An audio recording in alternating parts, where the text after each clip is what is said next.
Ok, salut tout le monde, j'espère que vous allez bien. On a les blancs et on va jouer 4. Bien évidemment, on va jouer au centre. Et on va voir ce que va faire notre adversaire. Est-ce qu'il va nous répondre par un éternel E5? Est-ce qu'il va nous répondre par une défense particulière? On va voir ça tout de suite. Ok, E5 de la part de notre adversaire. On va pouvoir jouer cavalier F3. Espérer un petit cavalier F6 pour pouvoir envoyer notre écossaise. Ok, cavalier C6 de la part de notre adversaire. Donc on va pouvoir retomber dans notre écossaise. C'est la suite logique des coups, on va envoyer D4, on va mettre un pion au centre, on va attaquer le centre adverse avec son pion E5. Là le meilleur coup est de prendre bien sûr, ce sur quoi on viendra prendre du cavalier. On avait vu que développer le cavalier directement en F6 était mauvais parce qu'on pouvait tout simplement pousser le pion. Donc la prise est le meilleur coup, ce qu'il fait on va reprendre du cavalier. Et là-dessus plein de coups. Cavalier F6 étant réputé comme le plus solide, on n'a pas vu souvent. Fou C5, Dame F6.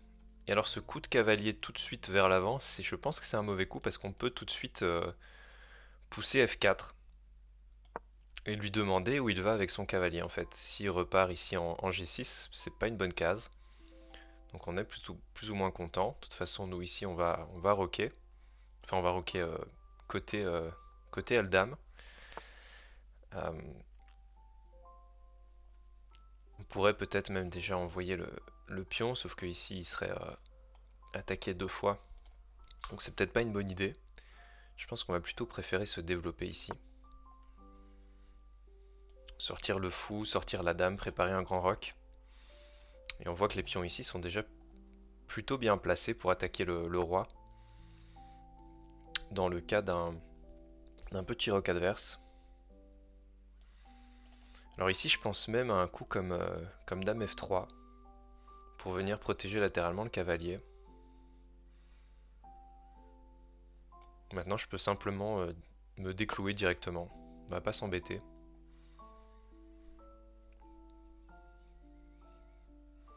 Voir un petit peu ce qu'il fait avec son pion D. Notre adversaire prend le cavalier. On va venir reprendre, hein. On était venu pour ça avec le fou. Alors, est-ce que notre adversaire menace quelque chose? Pas grand-chose, hein. Si notre adversaire développe le cavalier, ce qu'on aime bien faire, c'est souvent gagner un temps en poussant le pion. Mais je pense que pour l'instant, on va juste se développer. On va mettre les pièces sur des jolies cases. Mettre le fou en C4, hein, qui tape directement sur le roi. Notre adversaire développe son cavalier. Est-ce qu'on n'a pas la poussée tout de suite? Je ne pense pas.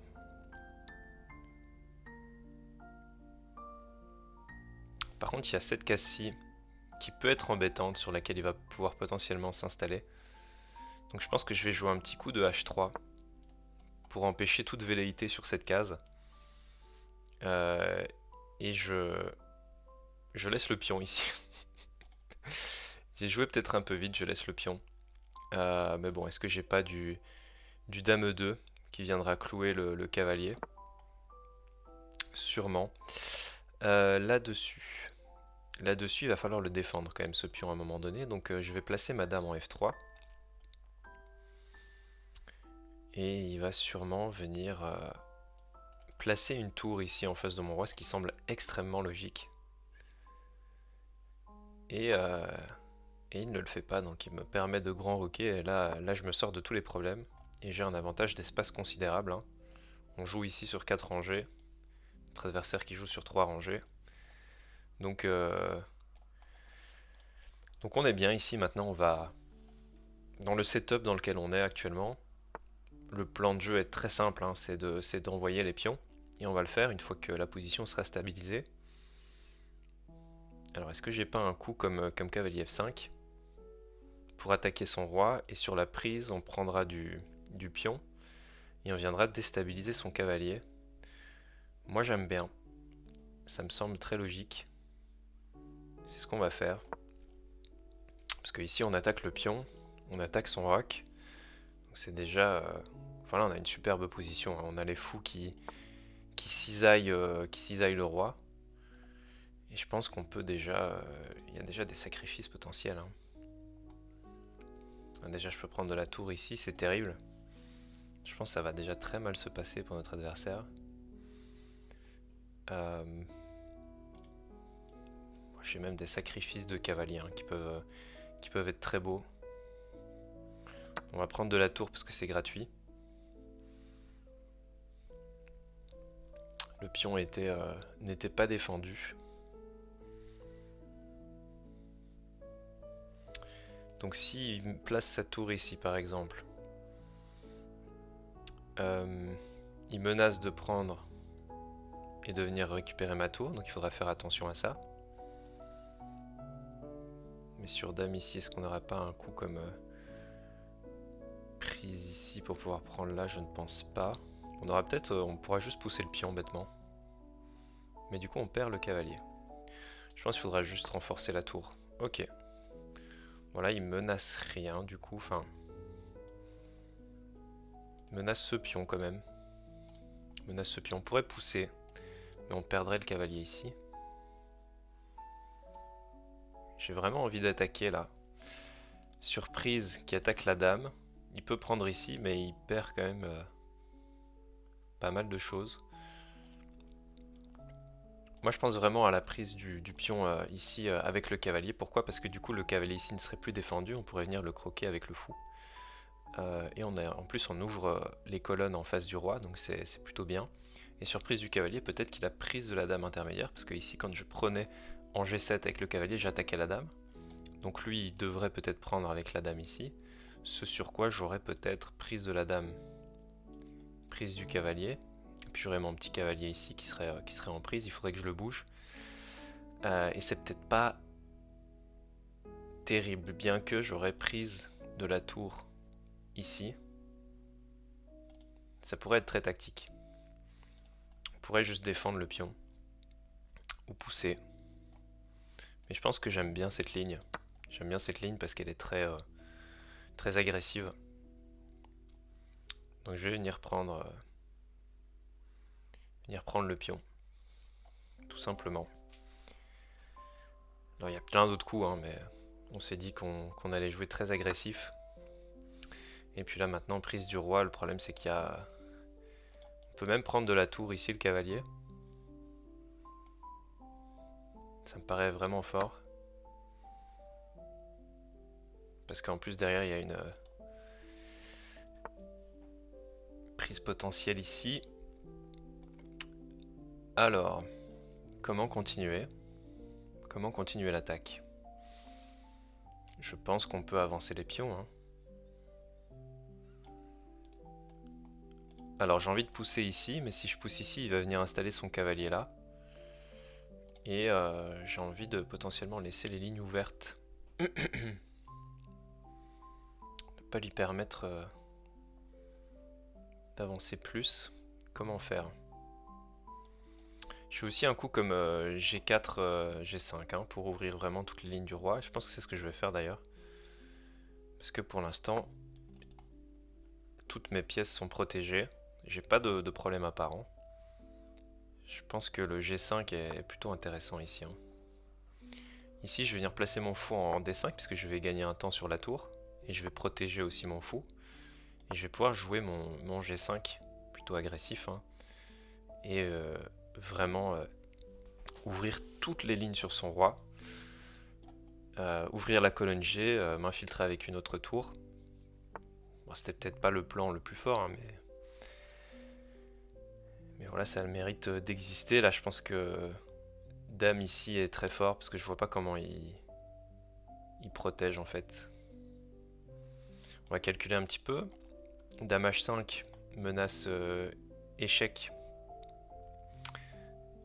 ici. Prise du fou peut-être. Échec. Roi ici. Et j'ai prise du cavalier parce que le roi est cloué, donc ça m'a l'air super fort. On va jouer dame ici, on craint pas la prise de notre fou. Alors il y a peut-être des coups de défense, hein, mais on verra un petit peu. La question c'est comment il défend ce pion. Parce que le pion est cloué, il peut pas venir prendre ici. Il peut pas vraiment bouger la tour parce qu'il y a quand même prise et prise. prise et mat. Donc ouais, c'est... Et puis s'il prend passe-fou, en fait, voilà, hein, c'est prise ici et prise là. Parce que le fou cloue le pion. Le pion est cloué. Et ensuite, on va venir faire mat avec la tour, je pense. Tout simplement. On va pouvoir analyser cette partie. Et on a joué 2 coups brillants. Ça fait plaisir. Notre adversaire veut une revanche, mais ce sera pas pour aujourd'hui. Bon, on va tout de suite analyser la partie. Donc, comme quoi, on peut faire des coups brillants et jouer une mauvaise partie. Comme c'est le cas ici. Bon, c'était pas une partie exécrable, mais elle n'était pas non plus terrible. C'est ça. On va démarrer ce bilan ensemble. Donc là, l'écossaise. Commencez à connaître. Je pense que F4, cavalier E5 tout de suite appelle F4. Le cavalier recule ici, on va se développer tout simplement. Et ça, c'était pas terrible parce qu'il y avait... Le cavalier pouvait sauter, jumper ici parce que le fou n'avait pas encore été unleashed. Il n'avait pas encore été libéré de son pion en D7 qui le cache pour pouvoir s'emparer du cavalier ici. Donc c'était assez fort pour pouvoir tout de suite viser le pion G7. Et je pense que le pion G7 était indéfendable, à moins de faire un coup comme roi F8 qui est très laid. Donc là il y avait un avantage avec cavalier F5, comme ça on sait. Bon, ici on a joué des coups très logiques, on s'est décloué, prise. Notre adversaire essaie de se développer tant bien que mal, on met le fou en C4 qui n'était pas forcément une bonne case. L'ordinateur voulait vraiment que je place un cavalier sur cette case. Là je joue un coup de H3 et c'était très mauvais. C'était très mauvais parce qu'on laissait un pion qui était un pion central, qui était un joli pion, donc on l'a vu, hein, mais un peu trop tard. Et là, il avait tout de suite la menace de cavalier prend. Il l'avait aussi, parce qu'avec si je prends de la dame, ensuite il peut enchaîner avec tour ici, enfilade, et je perds la dame, donc ça aurait été terrible. Donc on a été un peu inattentif en début de partie, on va dire. Mais peu importe, une fois qu'on a grand roqué, là, tous nos problèmes sont réglés. Et on a une bonne position. Alors le cavalier maintenant, l'ordinateur voulait que je joue ce coup-là depuis 10 coups, mais maintenant précisément c'était une erreur évidemment. Donc on prend le pion en D6 qui était gratuit. Hein. Ici je vous avais parlé de dame C7 qui contre-attaquait la tour et qui menaçait de prendre le cavalier pour éliminer le défenseur et gagner la tour. Qu'il n'a pas joué. Donc nous on vient prendre ici en G7 qui est un coup brillant. On est content de l'avoir trouvé. Alors on a joué parce que vraiment ça ouvre les lignes devant le roi. Et ce cavalier, on avait remarqué qu'une fois la prise du pion effectuée, il était plus défendu. Là je pense qu'il devait trouver dame prend E4 qui était le meilleur coup. Qui était le coup logique. Ce sur quoi on aurait tout simplement pu sortir le cavalier. Ah oui, parce qu'on menaçait le cavalier sur échec et ça aurait été terrible.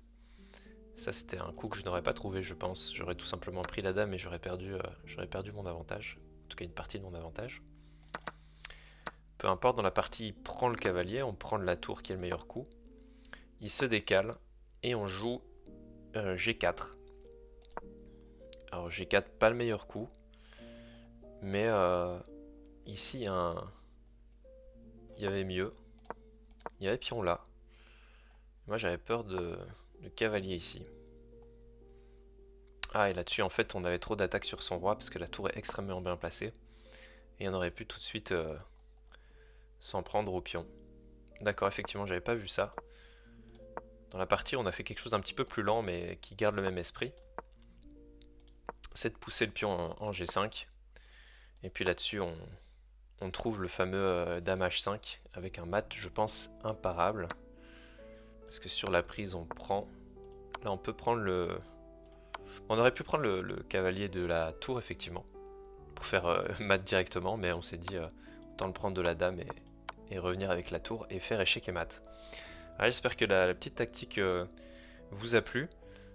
Que l'attaque sur son roi vous aura appris quelques patterns. Et nous on se retrouve très vite pour un prochain épisode. Merci d'avoir regardé, salut tout le monde, ciao.